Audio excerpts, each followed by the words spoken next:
किसने कहा था तुमसे लौट कर आने के लिए? हम संभाल रहे थे ना यहाँ।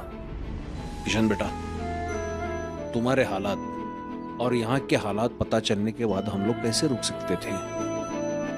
बाबूजी, इस वजह से अब मुसीबतें खड़ी हो गई हैं। पता नहीं आगे क्या होगा।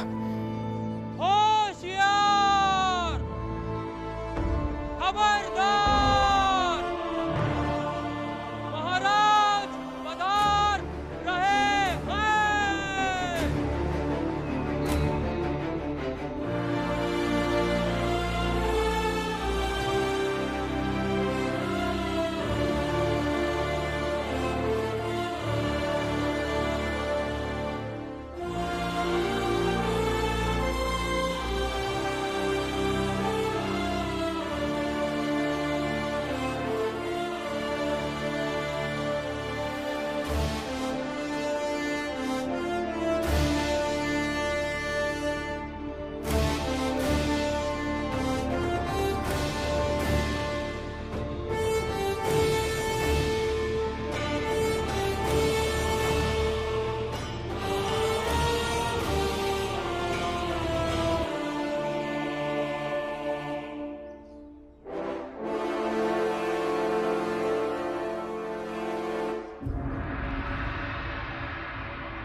कार्रवाई शुरू की जाए।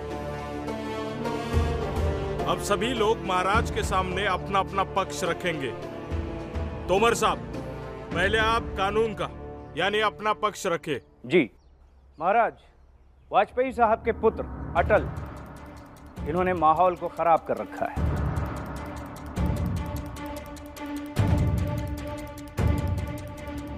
स्कूल से लेकर घर तक इन्होंने कई बार ऐसी हरकतें की हैं जिससे माहौल। आप फैसला मत सुनाइए।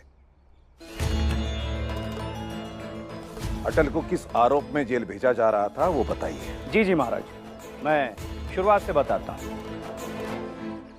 महाराज, बड़ी मुश्किलों के साथ अटल का दाखिला अंग्रेजी स्कूल में हुआ। सर, ये मेरा बेटा अटल है। इसका अगर अंग्रेजी स्कूल में दाखिला हो जाए तो हमारी किस्मत बदल जाएगी सर। ठीक है, हम देखेंगे। और उसके बाद उन्होंने पहले ही दिन स्कूल में पहुंचते ही अपनी कारस्तानी को अंजाम देना शुरू कर दिया। मिटा दो इस टीका को।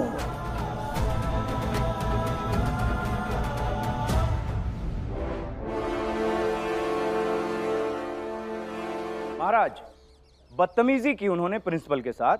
जैसे आप लोग पैंट, कमीज, हैट पहनते, वैसे ही हम भारतीय धोती, कुर्ता, पगड़ी पहनते और टीका भी लगाते हैं। सबका अपना अपना रहन सहन होता है, अपना पहनावा होता है और अपनी संस्कृति होती है, और ये हमारी संस्कृति का अभिन्न अंग है।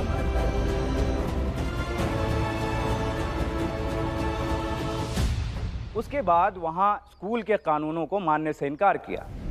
बाबूजी, स्कूल की पोशाक धोती कुर्ता नहीं हो सकती क्या?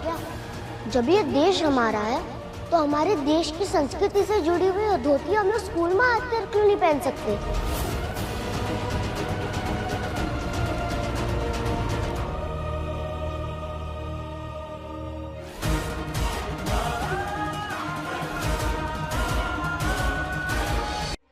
धोती पहनकर जाना स्कूल ज्यादा सही समझा।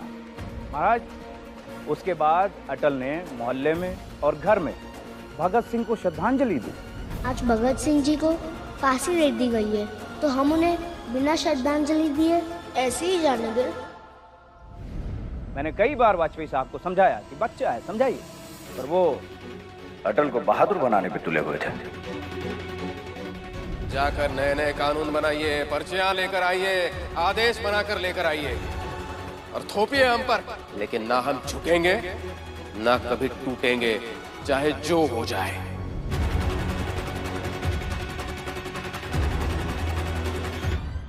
महाराज, स्कूल व्यवस्था से लेकर समाज की शांति तक के लिए अटल खतरा बन चुका है।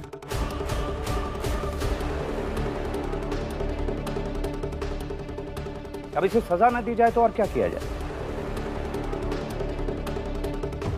महाराज, मेरा आपसे आग्रह है कि अटल को कम से कम 2 साल तक के लिए बाल सुधार गृह भेज दिया जाए,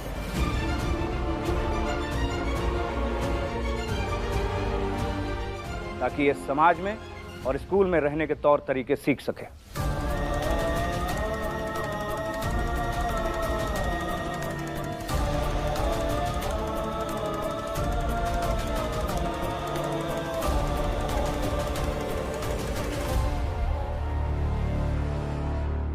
फरियादी, अभी आप अपना पक्ष रखें। जी।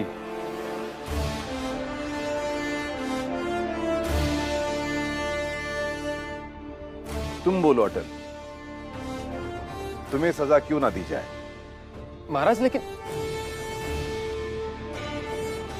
वाजपेयी जी, उसे बोलने दीजिए।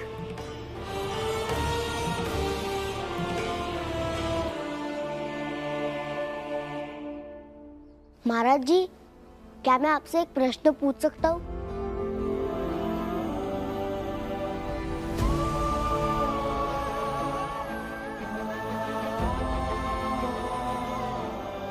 पूछो। आप जब यहाँ पर आए थे तो आपने सिंहासन पर बैठने से पहले सिंहासन को प्रणाम क्यों किया? और आप कब से ये करते आ रहे हैं?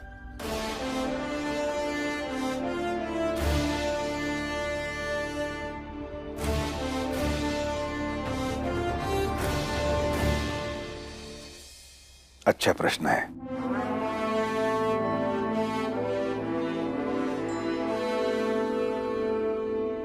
मुझसे पहले हमारे पुरखों ने, जैसे कि दादाजी, पिताजी, इस सिंहासन पर विराजमान होते थे और वो ये करते थे और उन्हें देखकर हम भी करने लगे। संभवतः ये इसीलिए करता जा रहा है कि यहां बैठकर मन को एक विश्वास हो कि हम कोई गलत निर्णय ना कर सके। मैंने बस यही किया है जिससे लोग मेरा अपराध बता रहे हैं।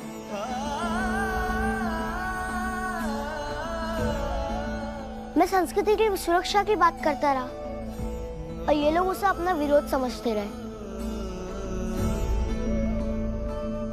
मगर महाराज, हमारी संस्कृति को खोकर हम जीवित कैसे रह सकते हैं? और अपनी संस्कृति को खोते हुए देखकर, उसे अपमानित होते हुए देखकर हम चुप कैसे रह सकते?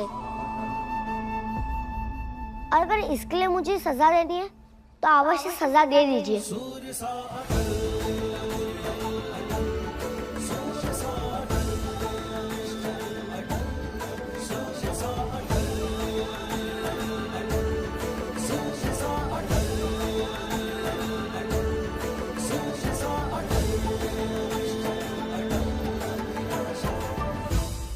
महाराज, अपनी संस्कृति को बचाने के लिए क्या उद्दंडता पर उतरना जरूरी है?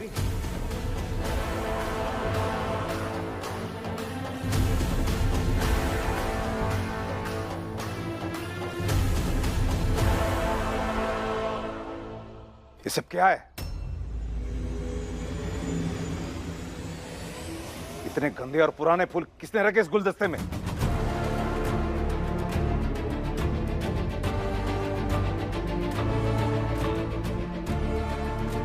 माली को बुलाया जाए। माली हाजिर हो।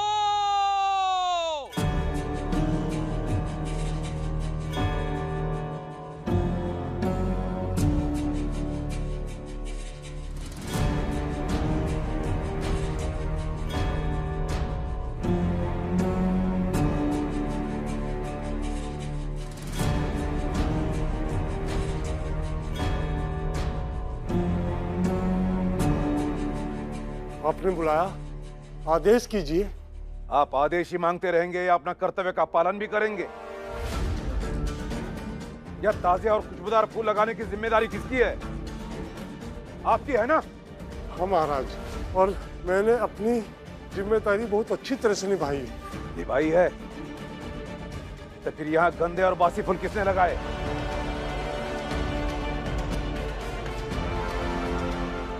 नहीं महाराज, ताजे फूल हैं।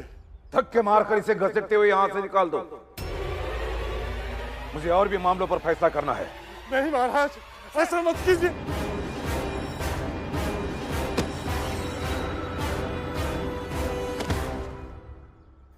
भारत की संस्कृति की मान को बचाए जो देश के ललाट पर विजय तिलक लगाए जो ज्ञान और तर्क से अखंडता के गर्भ से एक नवीन राष्ट्र के सृजन की राह दिखाए जो। क्षमा कीजिए महाराज, ये वृद्ध है। अगर इन्होंने अपराध किया भी है तो उसे सजा दीजिए।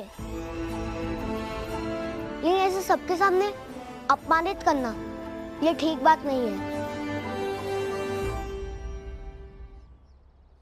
वो भी तब जब इनकी कोई गलती ही नहीं है।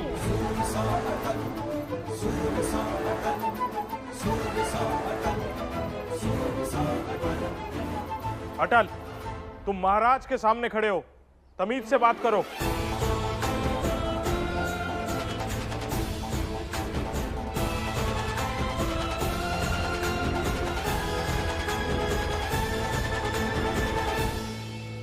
मैं यही तो देखना चाहता था कि अटल बीच में बोलता है या नहीं, रोकने की कोशिश करता है या नहीं।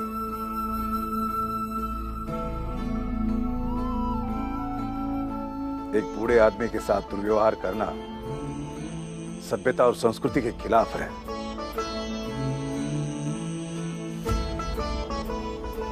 और मैं यही देखना चाहता था कि अटल ने अपने फायदे के लिए संस्कृति और सभ्यता के पक्ष में केवल एक बार सच बोला है,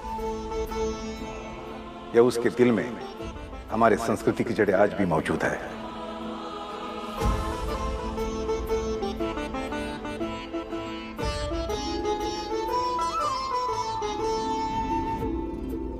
और ये दरबार इस नतीजे पर पहुंचा है कि अटल निर्दोष है और वो किसी भी सजा का हकदार नहीं है। सूर्य सा अटल